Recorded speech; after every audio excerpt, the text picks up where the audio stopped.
उसमें दिव्य ध्वनि जागृत हो रही।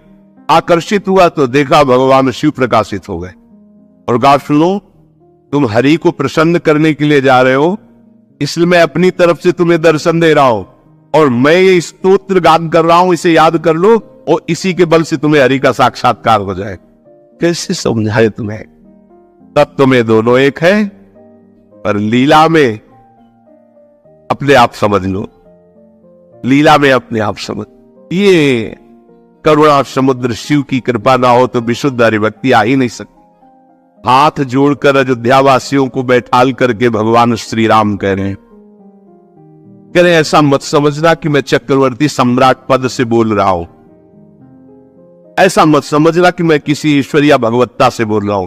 सबके हाथ जोड़ के कह रहा हूं, भगवान कह रहे हैं, ये अवधवासियों में हाथ जोड़कर सबसे प्रार्थना करता हूं, अपने हृदय की गुप्त बात कहता हूं।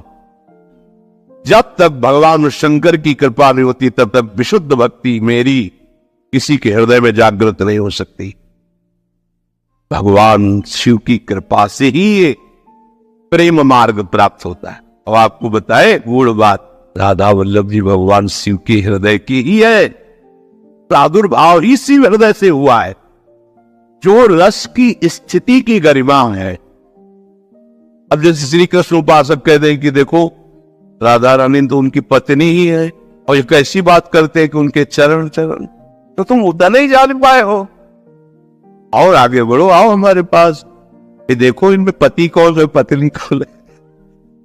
कभी गोरे दो ला होते हैं और श्याम दो लहल होती, कभी देखा है? नहीं देखा तो आओ हम तुम्हें निकुंज में दिखाए, जैसे कहे वैसे रो, जो कहे वो जपो, जो कहे वो पर आगे की बातें सर। अब इतना ही थोड़ी सब कुछ है जितना तुम जान गए, तुम जितना जाने हो अपने बुद्धि के विषय को जाने हो।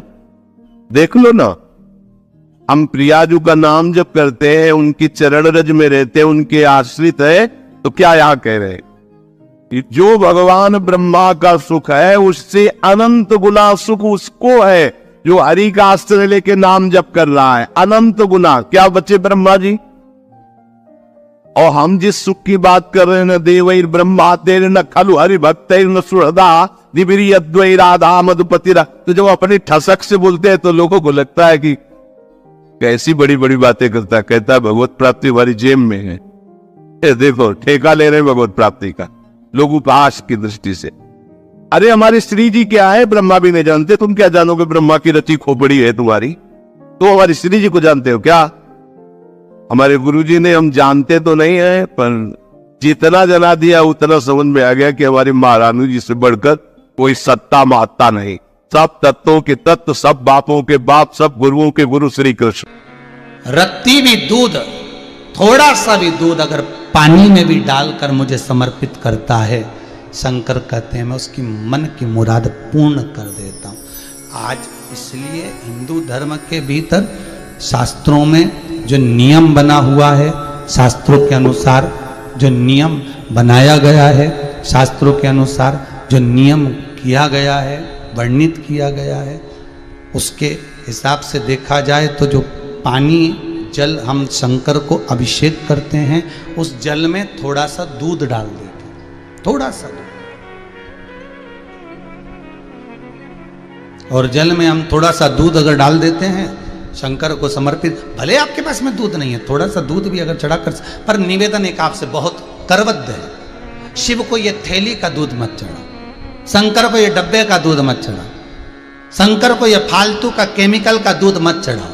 आपसे हाथ जोड़कर निवेदन है, कहीं जिस दिन आप प्रदोष का उपास कर रहे हो, पशुपति व्रत कर रहे हो, या आप 16 सोमवार संकट सोमवार कर रहे हो, या आप शिवरात्रि के दिन शंकर के मंदिर जा रहे हो, तो आपसे हाथ जोड़कर निवेदन है, भले इतना सा दूध किसी की यहाँ गाय हो, इतना सा मांग कर लिया, भले वो 1 रुपए का दूध अगर 20 रुपए में भी दे तो भी थोड़ा सा लिया, पर उस दूध को पानी मिलाकर चढ़ाओ, पर शंकर को असली चढ़ाओ, सिद्ध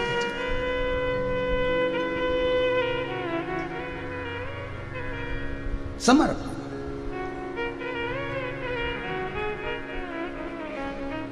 ओघड़दानी को हम जो समर्पित करें वो श्रेष्ठ हो, वो सिद्ध हो, शंकर की कथा करें, आगे बढ़। मान लो अगर कोई व्यक्ति आपका धन खा गया हो, रुपया निगल गया हो, पैसा लेकर बैठ गया हो और नहीं दे रहा हो, तो महाराज काली तिल्ली को पीस कर उसका थोड़ा सा भाग, एक छोटा सा भाग शिव पिंडी जैसी तैयार कर लीजिए। काली तिल्ली की शिवलिंग तैयार कर लीजिए।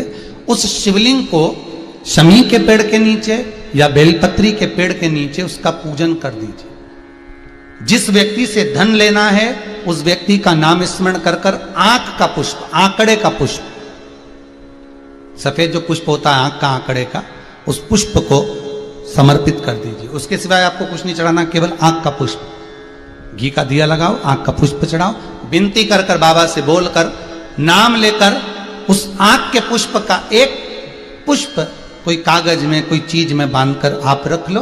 बाकी का शिव जी का जब विसर्जन करें, काली तिल्ली का जो शिवलिंग बनाया उसका विसर्जन करें, उसके साथ विसर्जन कर दें।